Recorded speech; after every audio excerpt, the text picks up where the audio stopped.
Minasan, konnichiwa.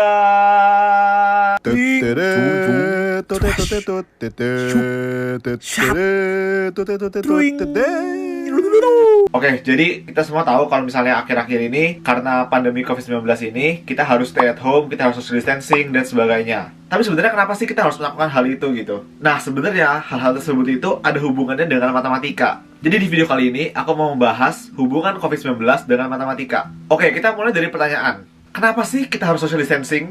Kenapa sih kita harus karantina di rumah? Kita nggak boleh keluar-keluar? Kenapa sih sekolah itu sampai diliburin? Bahkan UN di-cancel loh. Kenapa? Banyak konser-konser dan acara-acara besar ditunda, ibadah-ibadah ditunda, bahkan event paling besar juga ditunda, yaitu Tokyo Olympic 2020. Beda sedikit cerita, aku menjadi wakil Indonesia untuk bawa obor di Tokyo Olympic 2020. Tapi karena di-cancel dari tahun depan, akhirnya aku tetap bawa obor, tapi eventnya tahun depan. Doain ya supaya lancar. Oke, balik ke topik.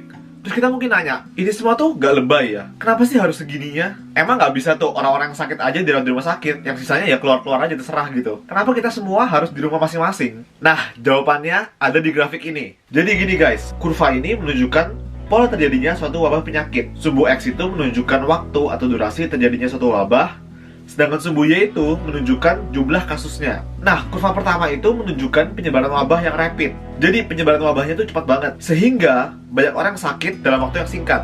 Terus ada kurva kedua. Kurva kedua ini menunjukkan penyebaran wabah yang lambat. Jumlah orang yang sakit itu lebih tersebar dalam periode waktu yang lebih lama. Mungkin kalian bertanya, loh enak dong Jar, kan yang pertama itu lebih cepat kena, lebih cepat selesai. Tunggu dulu, ada hal menarik yang harus kita perhatikan dari kedua kurva ini, yaitu sebenarnya jumlah orang yang sakit di kurva pertama dan kurva kedua itu sama. Lah, terus bedanya apa dong? Nah, di sini ada satu garis yang kita harus perhatikan baik-baik. Garis apa itu? Jadi satu garis ini menunjukkan kapasitas fasilitas kesehatan kita, yaitu jumlah rumah sakit, jumlah tempat tidur, jumlah dokter, jumlah perawat, jumlah alat kesehatan, dan lain sebagainya. Jadi kita sekarang bayangin kalau kejadiannya di kurva pertama, banyak orang sakit dalam waktu yang singkat. Kita bisa lihat kalau misalnya ada bagian kurva yang terletak di atas garis itu kan. Artinya ada banyak orang yang positif yang nggak bisa diurus di rumah sakit atau yang nggak bisa dapat perawatan khusus karena terbatasnya peralatan medis itu yang garis itu kan. Akibatnya apa? Yang pertama, tenaga medis kita kewalahan untuk mengurusi mereka semua. Yang kedua, pasti ada banyak pasien yang nggak dapat penanganan sehingga bisa menyebabkan lebih banyak orang yang meninggal. Sebaliknya, di kurva kedua, meskipun penyebarannya lambat ya, meskipun selesainya lebih lama, tapi semua pasien yang positif bisa diurus dengan baik sehingga jumlah pasien yang meninggal bisa lebih sedikit dibandingkan kurva yang pertama. Nah, makanya nih, kita harus memperlambat penyebaran wabah itu supaya kurva yang tadinya tinggi gitu bisa melandai, bisa lebih ke arah kurva kedua. Nah, melandaikan kurva atau memperlambat penyebaran itu disebut dengan flatten the curve. Kalian pasti sering dengar kan, flatten the curve. Nah, di sini ada satu hal lagi yang harus kita perhatikan baik-baik, bahwa penyebaran virus ini bukan merupakan penyebaran linear, melainkan penyebaran eksponensial. Apa itu linear? Apa itu eksponensial? Waduh, bahasanya susah ini. Nah, dulu pas belajar matematika, pasti kita belajar grafik linear. Grafik linear itu kayak gimana? Grafik linear itu kayak garis lurus biasa. Misalnya, garis Y sama dengan X plus 10. Jadi, kalau linear, pertambahannya itu konstan. Setiap hari tambah 10, tambah 10, tambah 10, tambah 10. Tapi itu beda dengan kasus kali ini. Kasus kali ini itu bersifat eksponensial. Maksudnya apa? Nah, kita coba pikirin contoh sederhana, nggak usah virus dulu. Kita coba bayangin ada toples nih ya. Dalam toples ini, ada satu bakteri lucu yang bisa berkembang biak menjadi 2 setiap harinya. Lalu toples ini bisa menampung 1000 bakteri ini. Oke, kita bayangin. Di hari pertama, bakteri tersebut berubah menjadi 2, ya kan? Jadi dia berkembang menjadi 2. Di hari kedua, dia berkembang menjadi 4. Di hari ketiga, dia berkembang menjadi 8 ya. Dikali 2 terus 4 kali 2, 8. Di hari berikutnya, 16. Hari berikutnya lagi, 32. Berikutnya lagi, 64. Berikutnya lagi, 128. Berikutnya 256. 512. 1024 di hari ke-10. Bayangin deh, toples itu penuh di hari ke-10 ya. Di hari keberapa toples itu setengah penuh? Jawabannya adalah hari ke-9. Iya gak? Coba bayangin deh. Di hari ke-9 dia itu masih setengah, tapi di hari ke-10 dia udah full. Bahkan nih, kalau misalnya kita tarik mundur, di hari ke-7 dia itu masih 10% dari toples tersebut. Kebayangkan seberapa cepat perkembangannya gitu. Bahkan di hari ke-11 toplesnya jadi 2, ya gak? Di hari ke-12, toplesnya jadi 4. Ada 4000 bakteri. Gila banget kan perkembangannya? Nah, itulah definisi dari perkembangan eksponensial. Kalau dalam kasus ini bisa dirumuskan jumlah bakteri sama dengan 2 pangkat X. X itu adalah harinya. Jadi hari pertama 2. Hari kedua adalah 2 pangkat 2, yaitu 4. Nah, sekarang kita balik lagi ke COVID-19 ini. Kalau kita merumuskan perkembangan COVID-19 ini dengan rumus sederhana, kita set 3 variabel. Variabel yang pertama adalah NH. NH itu adalah jumlah kasus per hari. Jadi H itu hari. Jadi N1 adalah jumlah di hari pertama. N2 adalah jumlah di hari kedua, dan seterusnya. Lalu ada R. R itu apa? Jadi R itu adalah jumlah rata-rata orang yang bertemu dengan orang yang positif. Jadi nih, dalam satu hari, pasien positif ini ketemu berapa orang? Itu adalah R. Lalu berikutnya variabel P. Jadi P itu adalah peluang orang yang ketemu pasien positif itu atau berpapasan dengan pasien positif itu juga tertular sehingga jadi positif. Semoga sampai sini kalian bisa paham, karena virus COVID ini kan menular dan ditularkan oleh pasien yang positif. Sehingga ada kemungkinan bahwa orang-orang yang berada di dekat dengan pasien positif ini bisa kena juga kan. Jadi kita bisa rumuskan bahwa delta NH sama dengan NH dikali R dikali P.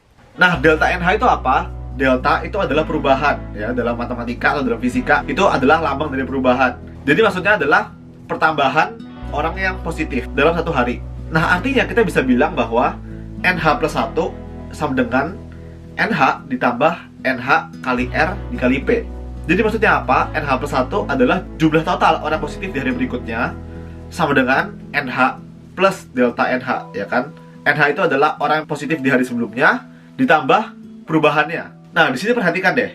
NH ditambah NH dikali R dikali P, itu kita bisa faktorkan NH-nya. NH-nya kita bisa keluarkan sehingga kita memperoleh rumus bahwa NH plus 1 sama dengan 1 ditambah RP dikali NH. Nah, NH plus 2 apa? NH plus 2 adalah 1 ditambah RP pangkat 2 NH. Sehingga di hari ke X, ya, di hari ke X, NX sama dengan 1 ditambah RP pangkat X NH atau N0 hari ke 0. Nah, di sini kan sudah dapat rumusnya kan? Kalau NX sama dengan 1 tambah RP pangkat X NH. Nah, pertanyaan terakhir adalah gimana cara kita bisa mengurangi NX? NX adalah total pasien yang positif di hari ke X, yaitu dengan mengurangi R dan P tersebut. Ingat, R itu apa? R adalah rata-rata jumlah orang yang ketemu sama pasien yang positif, dan P adalah peluang orang yang ketemu ini juga jadi positif. Caranya yaitu dengan social distancing dan stay at home. Itu untuk mengurangi R-nya. Kalau misalnya kita social distancing, kalau misalnya kita stay at home, jumlah orang yang bertemu dengan pasien positif itu pasti berkurang, ya kan? Terus berikutnya kita harus pakai masker, kita harus pakai disinfektan, kita harus cuci tangan. Itu untuk mengurangi P. Kita mengurangi peluang. Meskipun kita ketemu sama pasien positif, kalau misalnya kita pakai masker, kalau misalnya kita pakai disinfektan, kita cuci tangan, maka peluang kita untuk tertular itu berkurang, ya kan? Sehingga dengan melakukan social distancing, stay at home, cuci tangan dan sebagainya itu, kita bisa mengurangi RP itu. Oke, jadi kita sekarang langsung masuk ke contohnya supaya lebih gampang dimengerti, oke? Misalnya nih, kita nggak social distancing. Dalam artian kita masih keluar-keluar, kita masih nongkrong sama teman-teman kita. Sehingga dalam satu hari, anggap aja ada 50 orang yang ketemu dengan pasien positif. Artinya R-nya itu 50. Lalu kita anggap kalau misalnya peluang seseorang bisa tertular yaitu 1%. Kecil banget kan? 0,01 tuh. Sehingga R dikali P yaitu 50 dikali 0,01 sama dengan 0,5. Nah, sekarang kita masukin rumus jumlah hari ke X yang kita sudah temukan yaitu NH plus X sama dengan 1 tambah RP pangkat X NH.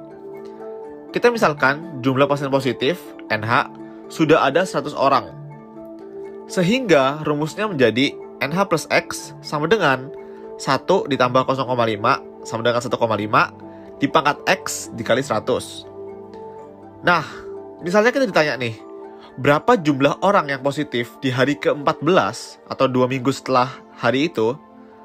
Tinggal masukin X sama dengan 14. Kita ketemu jawabannya yaitu 29.192 orang.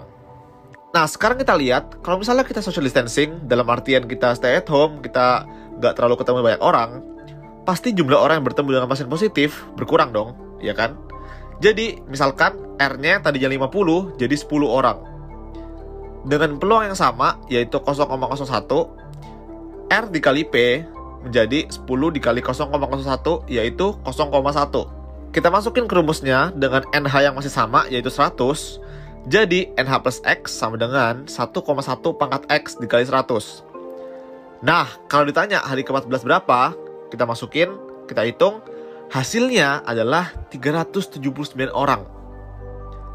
Jauh banget kan guys bedanya? Jadi, kalau kita nggak social distancing, kita masih ketemu banyak orang, masih nongkrong, maka keadaannya itu bisa jadi parah banget. Jauh lebih parah kalau misalnya kita social distancing. Nih, aku tunjukin deh.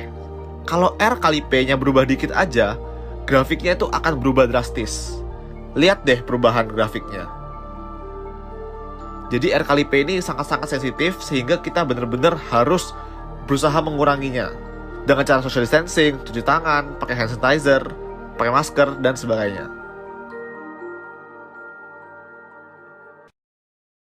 Nah, mungkin kalian penasaran kapan sih wabah ini bisa berakhir? Nah, inilah gunanya grafik ini guys. Karena kita tahu perkembangan eksponensial, jadi kita bisa memprediksi waktu berakhirnya dengan mencari fungsi eksponensialnya. Seperti yang dilakukan oleh kakak-kakak alumni Universitas Indonesia. Mereka membuat simulasi dalam matematika untuk mengetahui kapan sih kira-kira wabah COVID-19 ini bisa berakhir. Oke, jadi di sini aku akan menyampaikan kesimpulan yang penting dari hasil risetnya kakak-kakak UI ini. Jadi, mereka menjalankan 3 skenario. Skenario pertama yaitu per 1 April 2020, udah lewat ya, nggak ada kebijakan signifikan dan tegas dalam mengurangi interaksi antar manusia. Skenario kedua, per 1 April, kebijakan itu ada, tapi masyarakatnya, kita-kita ini nggak taat, nggak tegas dalam mematuhi kebijakan tersebut. Dan skenario ketiga, per 1 April, diberlakukan kebijakan, dan kitanya tegas, kita disiplin dalam melakukan social distancing dan physical distancing ini. Hasil dari 3 skenario ini, bisa kita lihat di grafik ini. Jadi, yang merah itu skenario 1, yang biru itu skenario 2, dan yang hijau skenario 3. Kelihatan banget gak sih bedanya sejauh apa? Kalau kita menjelaskan grafik ini, skenario pertama nih, puncak pandeminya terjadi tanggal 4 Juni dengan 11.319 kasus baru, total kasusnya itu ratusan ribu. Berakhir pada akhir Agustus atau awal September. Skenario kedua, puncak pandeminya 2 Mei dengan 1.490 kasus baru dan akumulasi kasusnya atau totalnya 60.000. Nah, skenario 3, puncak pandeminya itu tanggal 16 April dengan 500 kasus baru dan total kasus positifnya 17.000 kasus. Lihat gak? Jauh banget bedanya ketika kita benar-benar social distancing sama ketika kita santai aja gitu. Guys, jadi dari video ini dengan simulasi matematika dan perhitungan matematika, kita tahu sekarang betapa pentingnya social distancing.